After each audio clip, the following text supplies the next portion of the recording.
Hello, everybody. Welcome back to Safest Family on the Block, where knowledge is power. I'm your host, Jason, and joining me today is Liza Draper. Hello, Liza. Hey, good to see you. It's great to have you on board. It's a real privilege. We're going to have a really serious talk, but I suspect we're going to make fun of a lot of things while we go, too. But first, could we start with tell folks what you do and why you're awesome? Well, nowadays I work with a lot of LGBTQ youth in my local schools, but I think the reason you invited me, Jason, is for a different bit of work that I have done, which is serving as our county's sexual health educator and providing information on teen pregnancy prevention and STI prevention to middle and high school students throughout the county. So literally hundreds of them over a number of years, as well as some parents who wanted to learn and some young parents, I would say under 21, who had similar concerns about family planning going forward. So their first offspring might have been unplanned. And they want to better understand what the options are for having successfully spaced their kiddos going forward. So I've done a lot of that work. I feel really comfortable with that work. I'm also a volunteer with Planned Parenthood. So I am happy to talk with you.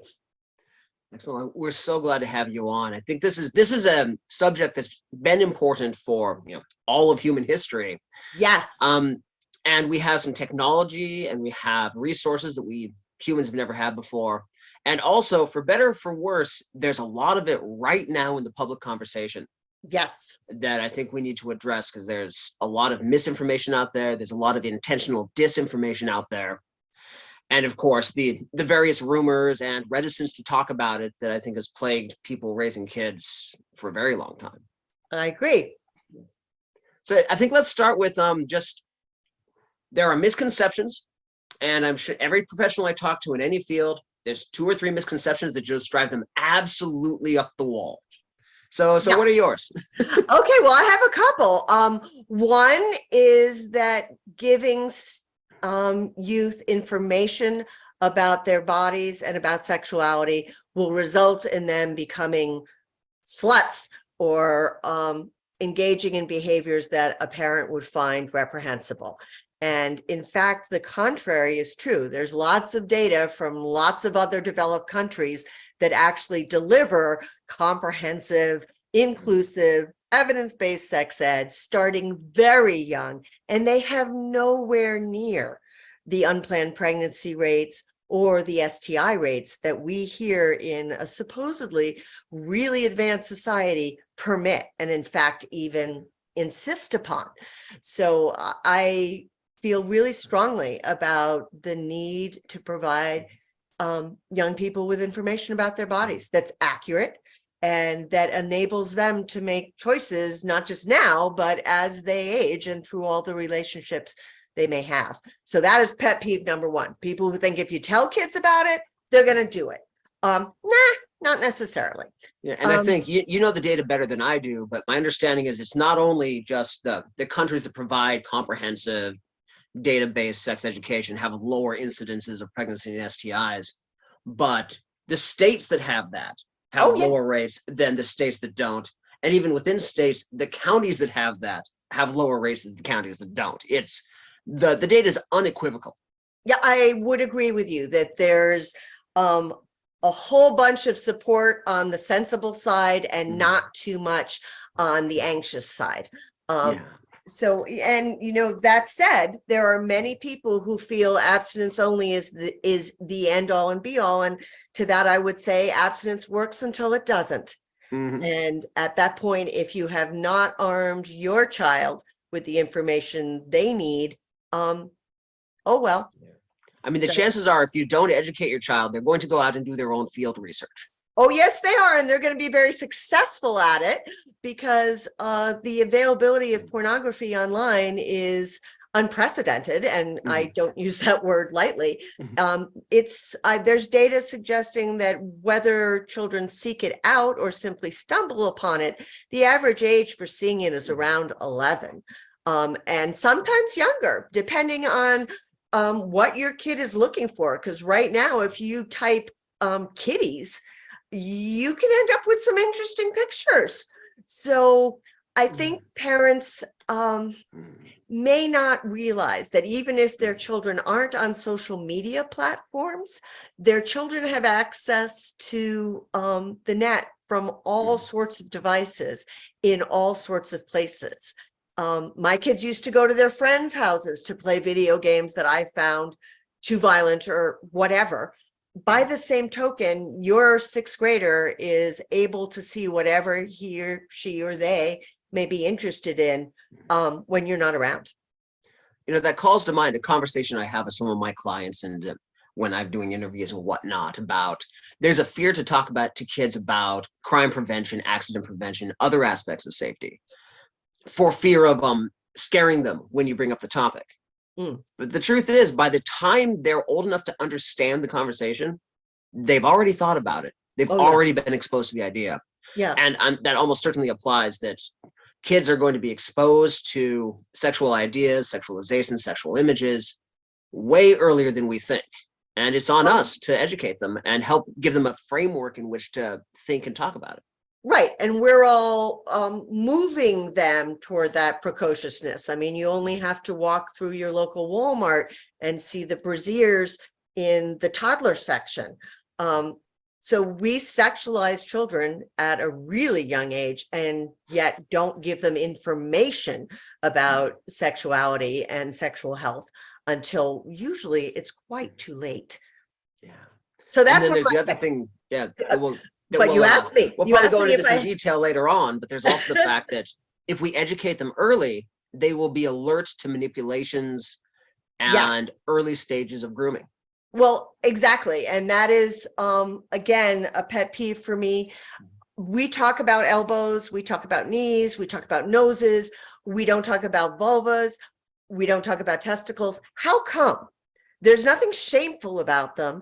Everyone should know what they are and how they work and how to take care of them, how to keep them clean, all the same things that you want your child to know about any part of the body. Yeah. And yet there's this incredible reticence and even refusal to speak to children in an anatomically correct way.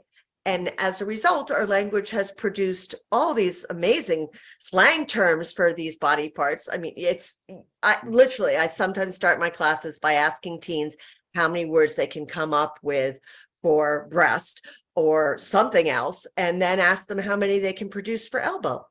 And it tells you a lot about what we're not doing for them. There was even that song that came up on Dr. Demento. It was to the tune of "We Didn't Start the Fire," was pet names for genitalia. And you're just listing dozens, just rapid fire. Oh, yeah. And it's a strange thing about our society, how reticent we are to talk about this thing that, half of us have one and half of us have the other. And we all interact with it. And that it's weird. It is weird. It's weird to me. I grew up in a home where my grandma worked for Planned Parenthood and my father was an OBGYN. So our dinner table conversations were always, I guess some people would consider them graphic and I would consider them accurate. Yeah. And nowadays, whether as a result of our lifestyles, our nutrition levels, you have third graders who begin menstruating and nobody's talked to them about it because health class doesn't happen until 5th grade or 6th grade, if it happens at all, because most of the time that responsibility devolves to a nurse who would rather not, or a guidance counselor who would rather not, or is dealing with other serious issues in their school system, or a PE teacher who would definitely rather not. And so there's just this level of ignorance that leaves children vulnerable in a way that I don't think is fair as an adult.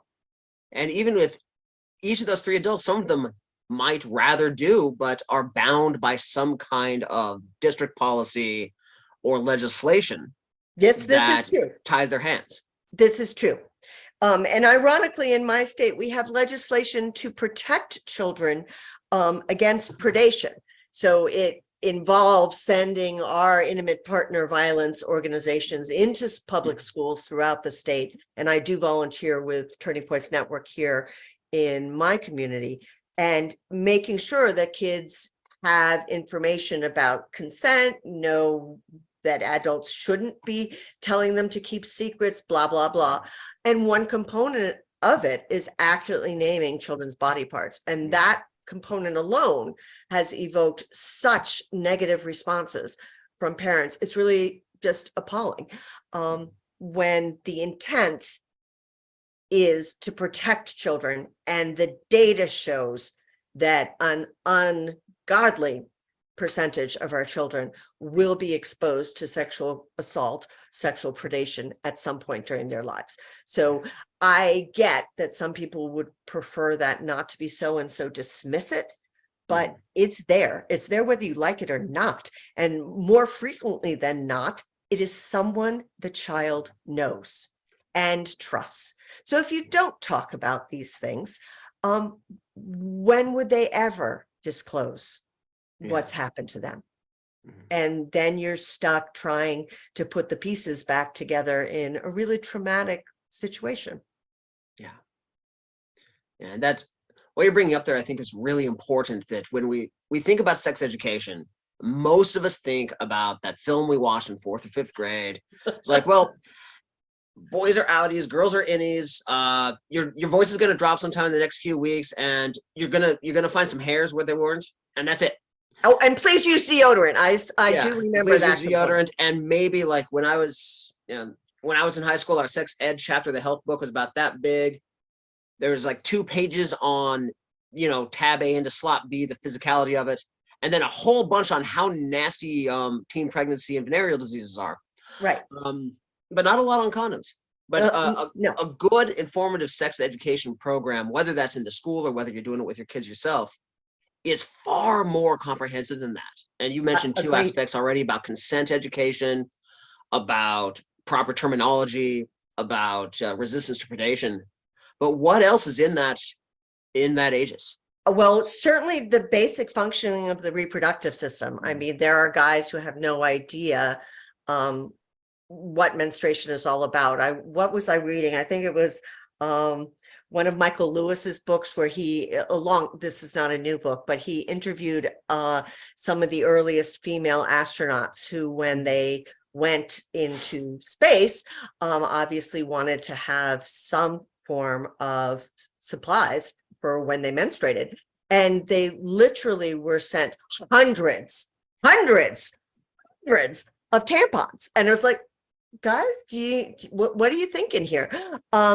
So people need to understand how both their own bodies work and other people's bodies work. People need, and I know that it's uncomfortable for some parents, they need to understand that sexuality is along a very large spectrum. There are aromantic kids. They are not seeking sexual contact with anyone. And you might have one of those kids. So if you keep talking and making jokes about getting some, that's not working for your kid, right? Along that spectrum, there are kids who are going to identify differently and who are going to have partners with different parts than you may have experienced yourself. So they need to know about all kinds of bodies. They also really, really need to know, if they are having any form of penis vagina sex, about birth control. Abstinence only works as long as it does. Once it doesn't, your youth needs to have information, and preferably long before that type of interaction is part of their lives. They should be getting information about birth control, and they should be getting information about sexually transmitted infections. In the bad old days, we called these STDs and the pox and stuff like that. They're infections like anything else. Yeah. And we teach our kids a lot of things about trying to avoid germs and avoid whatever. We need to teach them how to avoid things that could actually long-term have some really deleterious effects on their reproductive systems. HPV is associated with all forms of cervical cancer. So you want your kids to know. And that's true as a problem for young women or someone with a cervix. HPV is also associated with head and neck cancers for boys. Nobody talks about that. So when we worked really hard to bring out a vaccine that would protect kiddos against HPV, you have all these parents up in arms that, my kid's not having sex. My kid doesn't need that. Your kid does need that. Your kid does need that. Even if they defer sexual activity until they get to college, HPV is rampant. They do need that. So it's a whole spectrum of information. And then I think that you've done a very good job in the work that you've done talking about some of the less pleasant aspects of relationship. I consider sex, good sex at least, a positive. On the other hand, sexting can be risky for kids. Stalking and intimate partner violence are real. And those things too should be at least talked about. And we already mentioned pornography. Understanding that pornography isn't real life. That isn't how it's going to be between you and a real life partner. And so the expectations around that need to be discussed, or they can be really toxic for your kids' future relationships. They may try things that their partners are really not interested in doing. And if they don't have a good background in consent and they don't understand that that's fake, and not everyone is going to really enjoy that, it's a problem for their long-term development. I hope that answered your question. I tend to be long-winded. No, that's exactly the information we need. That it's not just the very sidelong look at just the very basics, but the whole package that's surrounded around sex, which is a complex, life-altering part of the human existence. Yes. And so they need complex information about this thing.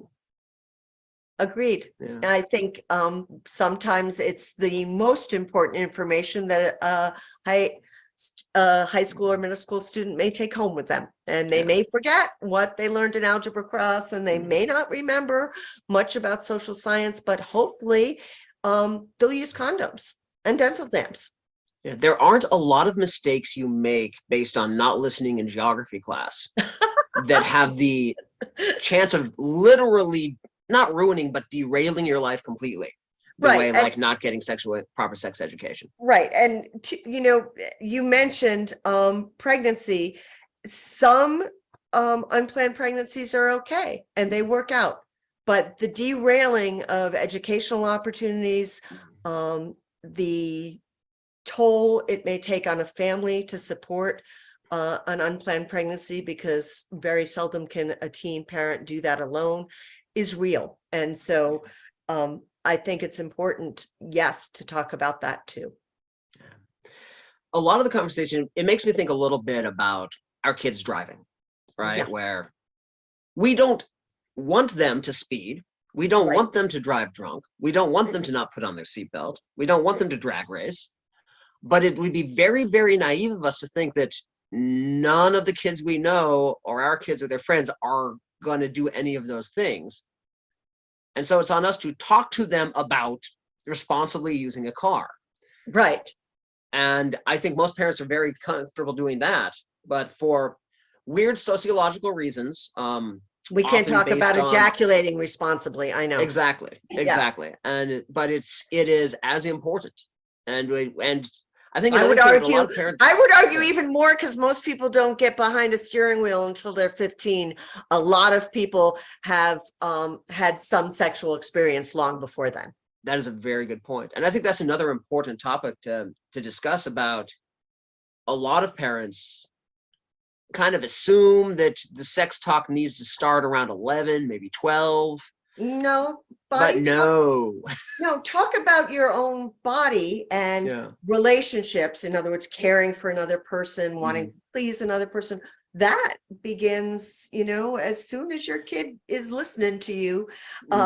So we're talking in the crib to start using accurate language, to start teaching respect, to not force kids to interact with, Ucky Aunt Eleanor if they don't want to, or really, really sweet Uncle Ed, like he wants them to sit on their lap all the time.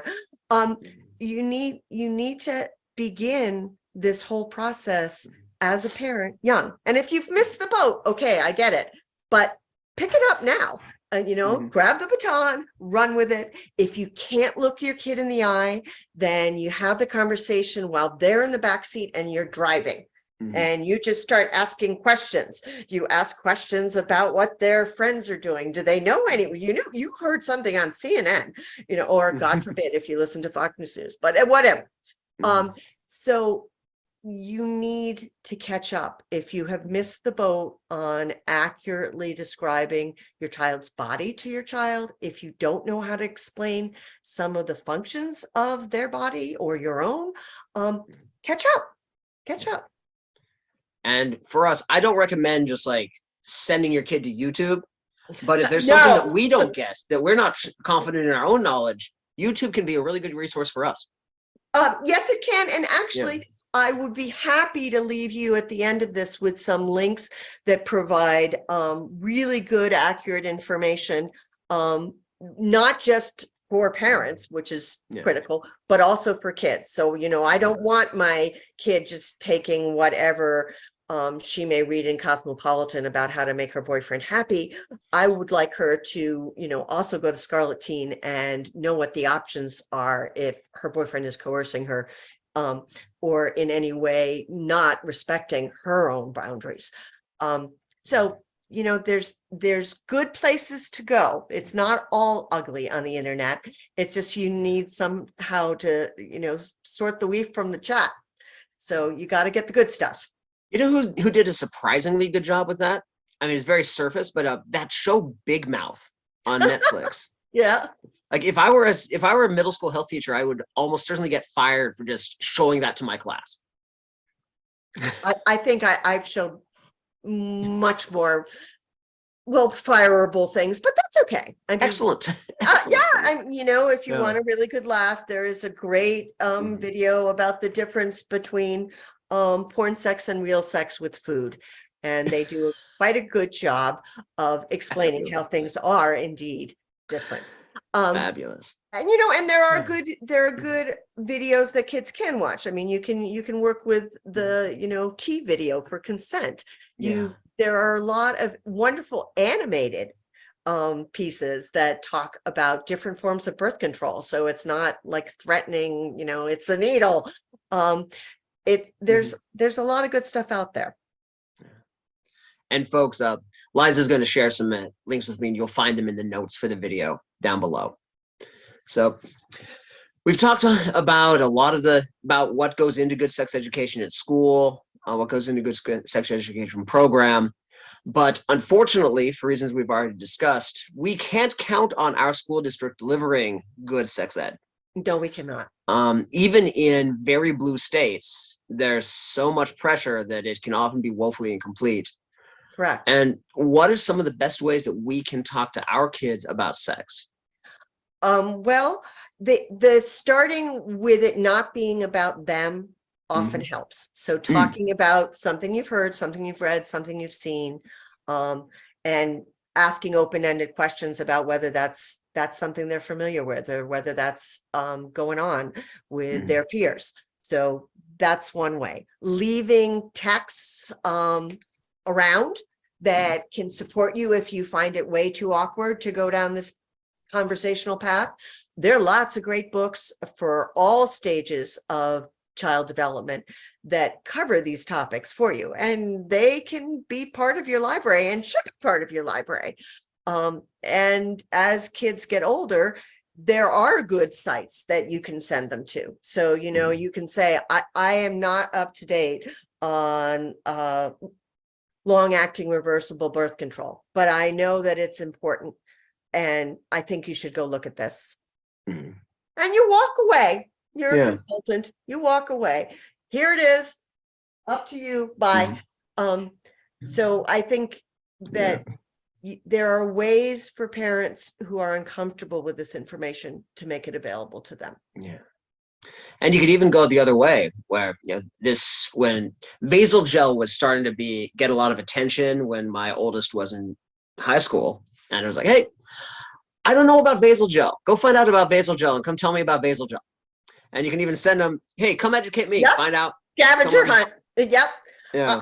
Yeah, I think that is another creative way to do it. Mhm. And I would laud any parent who pursues that approach. Better to make it funny, make it silly, play with it than to make it something you cannot raise, because your child will not have the information they need. And I think one of the important things about that for parents is from the earliest times with other topics, be somebody who doesn't freak out when your kid asks a question that is freaking you out internally or gives you information that you'd rather not have. I think we've also heard the joke about the child who's maybe 2 or 3 and asks where babies come from and is not looking for the entire penis, vagina, sex, but why was his mom gone for 2 days? Yeah. So it's not, you need to answer what your child asks at a level that they can understand. And if they are not asking, then you need to try and offer it up in whatever form you can. Yeah. And I think a lot of, especially folks my age and probably your age, had a lot of parents. I'm a lot older than you. Well, alcohol's a natural preservative, so I'm older than I look. But I think for both of our generations, a lot of families had that fear that if you asked a real question about sex or made a relationship or sexual choice that your parents might not have approved of, there was going to be such a backlash that you didn't even bring it up. Right. And teaching our kids from very early that they can ask us anything without judgment. Right. And bring us any information, and confident that even if we don't love the choices they made, we will be on their side fixing the problem. It's kind of like the Good Samaritan law that, protects someone who gets stumbling ass drunk and finds a friend passed out on the floor. Yeah. They should not ignore the passed out friend. They should call for help. And so Good Samaritan laws do that in the sense of alcohol and drug use. We need something similar for, a kid to say, I'm really worried about my friend. I think, he's in an abusive relationship and I'm really worried about this one because I know she's having sex and I am really concerned that, especially in these times where it's hard to access services that she might need, I don't think she knows what's going on. So you want your child to bring those things to you rather than not at all or to someone else. Yeah, absolutely. And you said something that made me think of something, but my train of thought derailed there for a minute. But about what were we talking about access to birth control, about questioning and having those conversations, and sometimes asking kids questions or telling a conversation I would have with my teens and early tweens is, hey, ask me 3 intelligent questions about that and see what came up with it. It started actually where I had picked up my, at the time, 15-year-old's phone, and he had left his browser open with some very, very mainstream porn. I'm like, okay, buddy, you're not in trouble, but ask me 3 intelligent questions about porn, sex, and relationships. And of course, he's like, nah, blah, blah, blah, blah. Well, I'm just going to start talking to you about pornography until you ask me questions. And I love that. Had a conversation about expectations of body size and things like that until he made me please stop talking.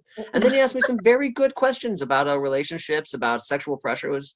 But yeah, any way that, especially, Jason, I think that's a brilliant technique, and I would endorse it for anyone who has the good humor to give it a shot, because I think that's marvelous. Well, I'm not here to tell anybody how to parent, but what has worked for me is just a general vibe of relentless affability. I'm gonna be smiling and joking and loving you, but I'm not leaving until I get what I need. So let's get with the program, guys. I like it. I like it a lot. I think that's actually super advice. So I actually had the chicken come home to roost recently. My oldest is 23, and he came home after a date and was very forthcoming about how that worked out. Oh my! to a point where the first thing about the back of my head was, oh, I don't want to hear this from my son. And then it's like, no, this is a huge parenting win. Mhm. That it wasn't locker room bragging. It was, hey, I had this experience. I'm not sure about this experience. And that was very cool. Yeah, that is actually pretty cool. Yeah.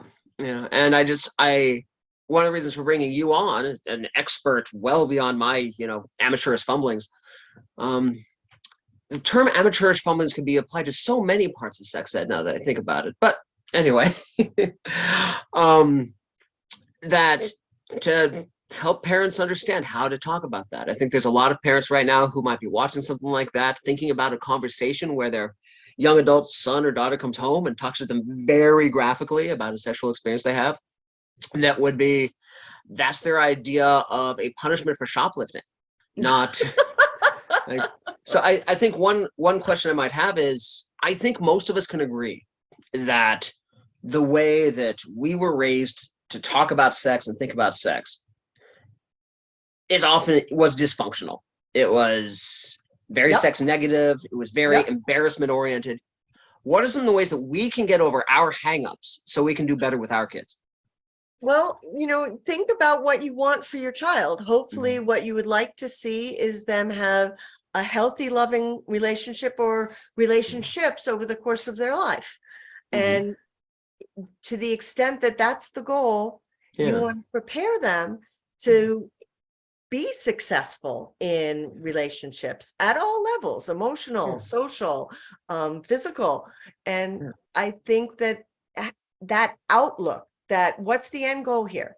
Am I really worried about this particular sexual interaction, or do I want my kid to understand that sex has a place and it can be powerful and wonderful and it can be misused and all the other things that you've learned over the course of your life, whether your parents bothered to tell you or not. I don't know if that answers the question, Jason. There's a lot of good stuff for parents who are anxious about this to read. There are lots of videos that can either seriously or comically help you broach those kinds of questions. So I just don't really think there's an excuse for continuing to believe that information is going to hurt our children. I think it's the best tool we can give them toward lifelong success along any dimension, and particularly this one. And I think that bears repeating, because there is so much bad information about that out there, that true information about sex is good for our children. Period, full stop. Well, and there's a very funny video actually about the things that kids believe because other kids have told them, like, you won't get pregnant standing up, or you won't get pregnant if you do it in a pool, or you won't get pregnant if you douche with Sprite afterwards. I mean, just weird. And yet that's the kind of thing that, somebody's sister said that, and, and that's not going to cut it. So we can do better than that. We really can. And we should. Yes. And, because of, even if we're living in an area where sex education is not common, we have the internet. So we have access to the resources that we need, even if that means that we first need to get a refresher for ourselves. Right. Well, and to be fair, there's a lot of new information out there that changes all the time. So, for example, birth control methods. People of my generation were lucky to be able to get the pill in a committed married relationship. That's where birth control was in that era. Now we have many, many more options that are available to young people and old people. And you can't possibly keep up with all of them because we keep getting better at them. So, an intrauterine device that lasted only 2 years, 3 years ago is now good for 5. So there's no shame in going online to find this information. People who deal with it every day still seek out new information all the time. And for a lot of us who are, we're having kids, meaning that we did a lot of our research on that 10 years ago, 15 years ago. As you said, Liza, the technology has improved. Oh, yeah. Yeah, and expanded. The number of options are so much wider now. This is true. And we Yeah. haven't talked about Mhm. a form of technology too much. You mentioned your son and his interesting voyage into pornography, but kids are creating their own sexual Mhm. imagery, Yeah. really more than parents recognize. Mhm. It is just what you do if Yeah. you're in sixth grade in the bathroom, that at the mirror. I mean, come on. Yeah. So I think that discussing the implications of Mhm. sharing images of oneself is a very important step. Yeah. Yeah. Very I think important. it's, if we assume that our kids are not sexting or sending risque We're images, nuts. We're nuts. yeah, we are as naive as our parents would be to assume that we weren't fooling around in the back seat, Right. right? It, Even it, if it that fooling around was very light or you mean full petting? set, yeah, right. It Um, was going on, yeah. and And getting unsolicited. So your kiddo might yeah, not be mhm, exchanging pictures of their prepubescent chest or whatever, mhm, but they'll get unsolicited dick pics. yeah, And what do they do with those? And yeah, how do they respond to those if you don't talk about that possibility? mhm, Um, so, and the other thing is that sometimes without real ill intent, with just plain old stupidity, mhm, kids put themselves at risk of some real serious consequences with yeah, sexting, yeah, because transferring images of a minor is a criminal offense, yeah, whether you are a minor yourself or not. mhm, So sometimes it is done maliciously. I mean, there are times mhm, where it's revenge porn, someone's broken up with someone, an image that was meant to be private between the two mhm, of them during their whole relationship that lasted 2 weeks. That image is now bouncing around a locker room yeah, maliciously.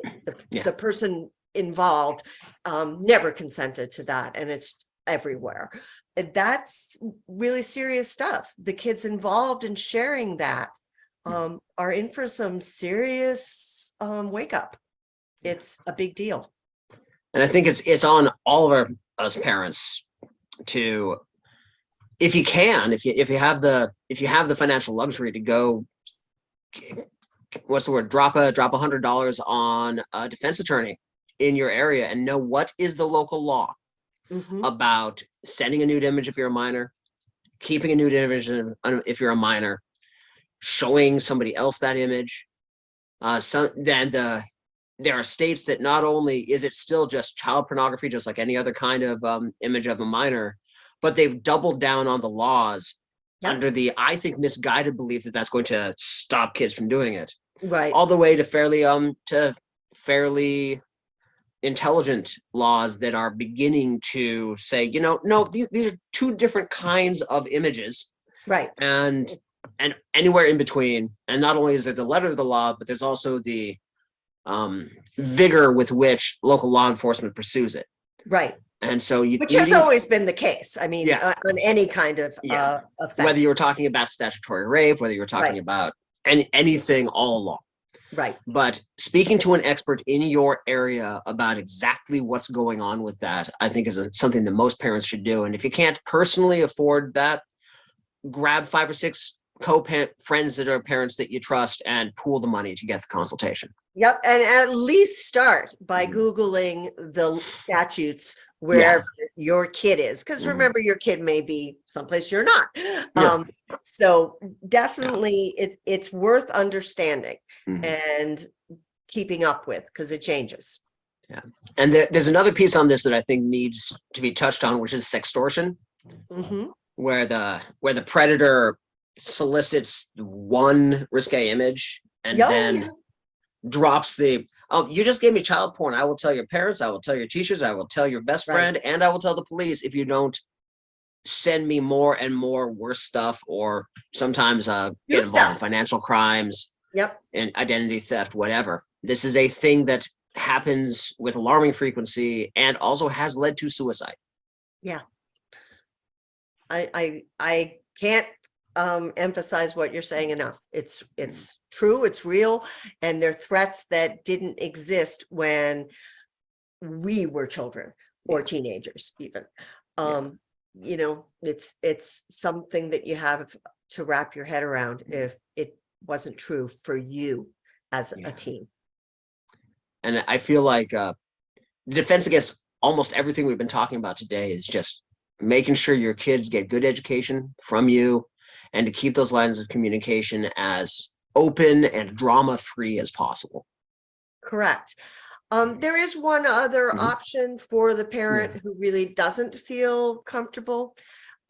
If you have an aunt, an uncle, a trusted friend, even an older and well-settled, you know, stable, you trust their judgment sibling to talk to your young person, that's perfectly viable. Do it. Yeah. You know, take them out to dinner, ask, have that tell that person, I don't know how to do this.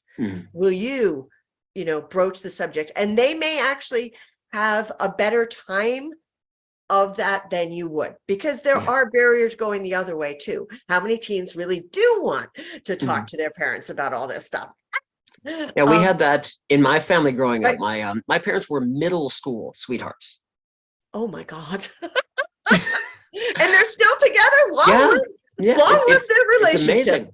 But you know, my aunt, who was a guidance counselor and ran the sexual education program for her school, and never married but had a string of relationships, she was not only more comfortable talking about it, she was also way more highly qualified.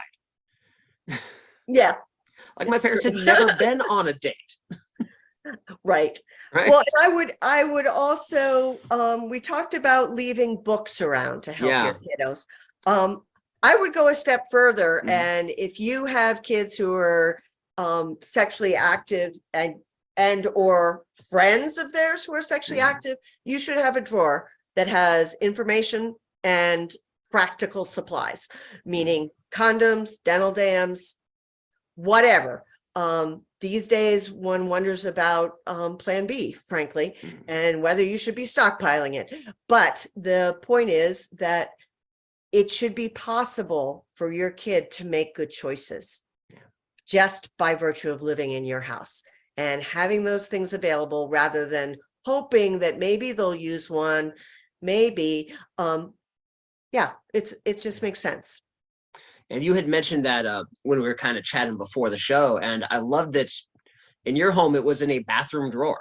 Yep. Which gives them a private space to look at that, you know, keep the owner's manuals, the instructions, some literature in there as well, so that even your kids' friends And know I think often, especially my kids' friends, mortified as they were by my being a sex educator, my kids knew that they could ask me, and their friends knew that they could ask me, much like your aunt. And so, yes, I am sure that some of those friends pocketed lots of supplies.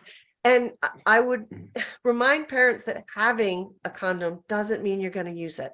It just means that if you get in a situation where you should use it, you'll have it. It's really important to understand the difference. Giving kids information, giving kids contraception, making kids smart about STI transmission doesn't mean that they're going to go out and do all those things. In fact, quite the contrary. There's a lot of data that supports better informed youth make better choices. Yeah. It's amazing. Good information leads to good choices. I'm not sure that sounds like fake news to me. Well, Liza, thank you so much for taking the time for us today. But before we go, what's the smart question I should have asked you, but I didn't? Smart question you should have asked me, but you didn't. Wow. Oh, Jason, you've been so thorough and talked about a whole bunch of things. I guess I would come back to the STIs, the sexually transmitted infections. You know, parents should be using Gardasil. They should be vaccinating their kids against HPV. It is a serious threat for a lifetime. And there's so much controversy right now around vax and anti-vax and all this stuff. HPV can give your child with the cervix cervical cancer. HPV can give children head and neck cancers. HPV can be prevented. So as a parent, I've always felt it was my responsibility to take all the steps I could to keep my kiddos safe. And this is a very misunderstood vaccine. It's, again, something people don't like to talk about, that there are sexually transmitted infections, and scarily these days, a lot of them are becoming drug resistant. So talking to your kids about them is important. It really is. So I don't think you asked me about that. No. But I would sure underscore the importance of working with your kid's pediatrician or their adolescent medicine specialist or whatever. And I also would suggest, when taking your kids to such appointments, you leave them alone with their provider for a little bit, so that they can ask questions confidentially that they may not feel comfortable bringing up to you. And that's a step that any parent can take. Just give them a few minutes by themselves. I think it's worth it. And not just for sexual things, but having given them access to another expert that they can ask questions they're not quite comfortable asking you. Right. That's always a win. Yeah, you're right. Excellent. Well, thank you so much, Liza. As promised, I'll email with her afterwards and get a whole stack of links. We'll put those in the show notes for you. Thank you, everybody, for watching. Stay safe. We'll see you next time.